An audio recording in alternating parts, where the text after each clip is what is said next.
Captain ગુરુબચનસિંહ સલારિયાનું 5 December 1961ના રોજ બલિદાન આપવામાં આવ્યું. તેમનો જન્મ 29 નવેમ્બર 1935ના રોજ પંજાબના જગરો જિલ્લામાં થયો હતો. 1957માં તેમને પહેલી ગોરખા રાઇફલ્સ એક પાયદળ રેજિમેન્ટમાં કમિશન આપવામાં આવ્યું. બાદમાં કેપ્ટન સલારિયા કોંગોમાં સંયુક્ત રાષ્ટ્ર મિશનમાં તૈનાત ભારતીય પીસકીપિંગ ફોર્સનો ભાગ બન્યા.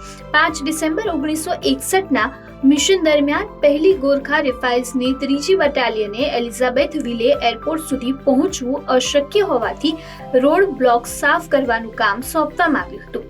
આ રોડ બ્લોક્સની આસપાસ 150 બળવાખોરોએ હુમલો કર્યો. કેપ્ટન સલારિયાએ તેના સાથીઓ સાથે બળવાખોરોનો સામનો કર્યો અને એકલા ખુરકી હુમલાથી 40 બળવાખોરોને મારી નાખ્યા. આ જોઈને બાકીના બળવાખોરો ભાગી ગયા, પરંતુ આ દરમિયાન બળવાખોરોએ છોડેલી 2 ગોળી સલારિયાના ગળાને વીંધી ગઈ હતી. વિજય તો મળ્યો, પણ ભારત માતાના એક પુત્રનું બલિદાન થયું. કેપ્ટન ગુરુબચનસિંહ સલારિયાની આ અસાધારણ બહાદુરી માટે તેમને મરણોત્તર પરમવીર ચક્ર, ભારતનો સર્વોચ્ચ વીરતા પુરસ્કાર એનાયત કરવામાં આવ્યો હતો. તેમનું બલિદાન ભારતના યુવાનોને શીખવે છે કે કર્તવ્યની રેખામાં કંઈ પણ વ્યક્તિ પોતાના જીવનનું બલિદાન આપી શકે છે. 5 ડિસેમ્બર 1950ના રોજ મહાન ક્રાંતિકારી, યોગી અને ફિલોસોફર અરબિંદો ઘોષનું પુડુચેરીમાં અવસાન થયું.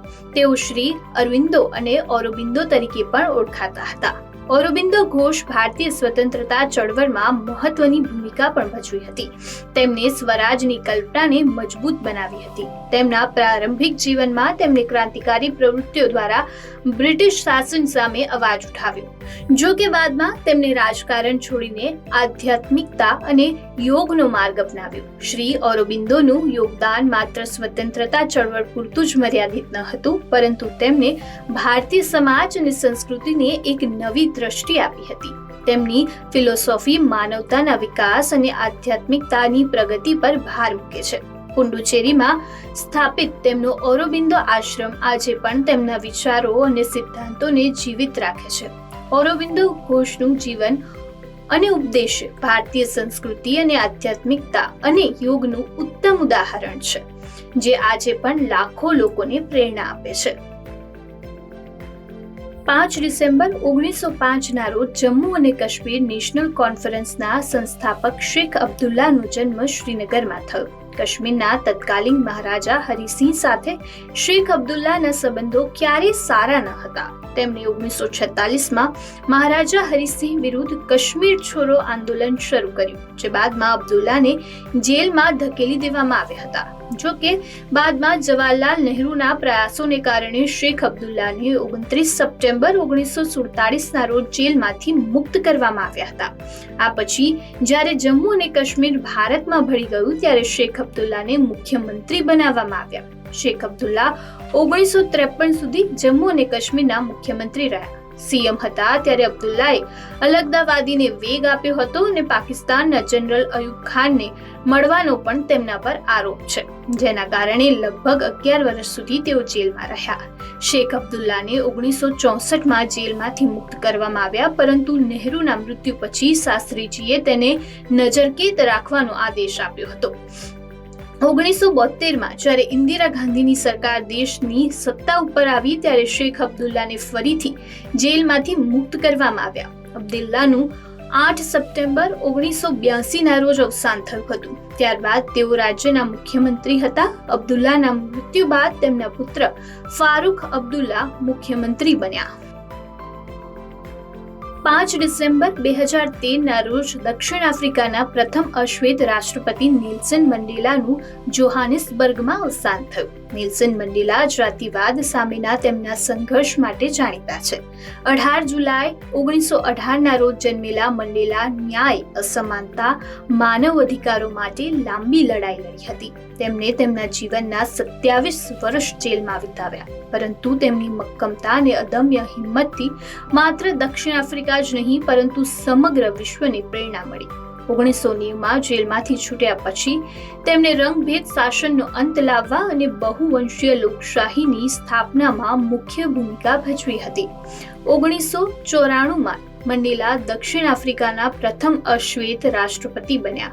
તેમને 1993માં નોબેલ શાંતિ પુરસ્કાર એનાયત કરવામાં આવ્યો હતો. તેમને 1990માં ભારત રત્નથી પણ નવાજવામાં આવ્યા હતા. 5 ડિસેમ્બર 1952ના રોજ લંડનમાં ભયંકર ધુમ્મસ થયો, જેને ઇતિહાસમાં ગ્રેટ સ્મોક ઓફ લંડન તરીકે પણ ઓળખવામાં આવે છે.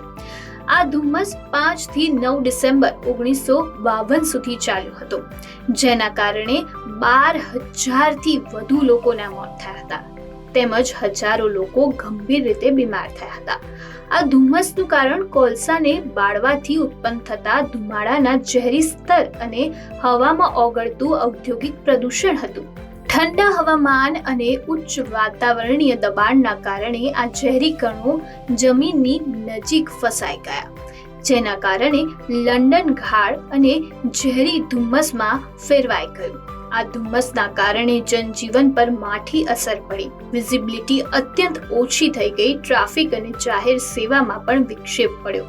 શ્વાસ સંબંધિત રોગોથી પીડિત લોકો ઉપર તેની નોંધપાત્ર અસર પડી હતી. આ દુર્ઘટનાએ બ્રિટન અને વિશ્વને વાયુ પ્રદૂષણની ખતરનાક સ્થિતિ વિશે ચેતવણી આપી અને પરિણામે 1956ના સ્વચ્છ હવા અધિનિયમ ત્યાં લાગુ કરવામાં આવ્યો હતો. 5 ડિસેમ્બર 1958ના રોજ સબસ્ક્રાઇબર ટ્રંક ડાયલિંગ એટલે કે STD સેવા ઇંગ્લેન્ડના બ્રિસ્ટોલ શહેરમાં શરૂ કરવામાં આવી. તે ટેલિકમ્યુનિકેશન સેક્ટરમાં નોંધપાત્ર પ્રગતિ હતી, જે વપરાશકર્તાઓને મેન્યુઅલી ઓપરેટની સહાય વિના લાંબા અંતરના કોલ્સ કરવાની મંજૂરી આપે છે. STDએ ટેલિકમ્યુનિકેશન સેવાને વધુ કાર્યક્ષમ અને ઝડપી બનાવ્યા છે. આ હેઠળ વપરાશકર્તાઓ નંબર ડાયલ કરીને સીધા જ તેમના અંગત્વ પર કોલ કરી શકે છે, જેનાથી ઓપરેટરની જરૂરિયાત દૂર થઈ જશે. આ સેવાથી માત્ર સમયની બચત જ નહીં, પરંતુ ટેલિકમ્યુનિકેશન નેટવર્કની વિશ્વસનીયતા અને પહોંચમાં પણ વધારો થયો. બ્રિસ્ટોલમાં શરૂ કરાયેલી આ સેવા તે સમયે તકનીકી પ્રગતિનું મુખ્ય ઉદાહરણ હતું અને બાદમાં વિશ્વભરની ટેલિકમ્યુનિકેશન સેવામાં તેને આપવામાં આવી હતી. આ ઘટનાને ટેલિકમ્યુનિકેશનના ઇતિહાસમાં એક સિંહચિહ્નરૂપ ગણવામાં આવે છે. તે આધુનિક ફોન સંચારનો પાયો પણ તેને નાખ્યો છે. વિશ્વ માટી દિવસ દર વર્ષે 5 ડિસેમ્બરે ઉજવવામાં આવે છે, જેનો હેતુ માટીના મહત્વ વિશે જાગૃતિ લાવવાનો છે. તેના સંરક્ષણ માટે વૈશ્વિક પ્રયાસોને પ્રોત્સાહિત કરવાનો છે. માટી આપણા પર્યાવરણ અને ખાદ્ય સુરક્ષાનું મહત્વનો ભાગ છે. તે માત્ર છોડને પોષણ જ પૂરું નથી પાડતું, પરંતુ આબોહવા પરિવર્તનને ઘટાડવા, પાણીને શુદ્ધ કરવા અને પર્યાવરણીય સંતુલન જાળવવામાં પણ મદદ કરે છે. સંયુક્ત રાષ્ટ્રએ 2014માં આ દિવસને સત્તાવાર રીતે માન્યતા આપી. આ દિવસ FAOની પહેલો અને થાઈલેન્ડના રાજા ભૂમિબોલ અલ્યુદેજના પ્રયાસોને સન્માનિત કરે છે, જેમણે જમીન સંરક્ષણને પ્રોત્સાહન આપવામાં મહત્વની ભૂમિકા ભજવી હતી. આ દિવસ આપણને યાદ અપાવે છે કે માટી આપણા જીવનનો આધાર છે અને તેને સાચવવાની જવાબદારી પણ આપણી જ છે.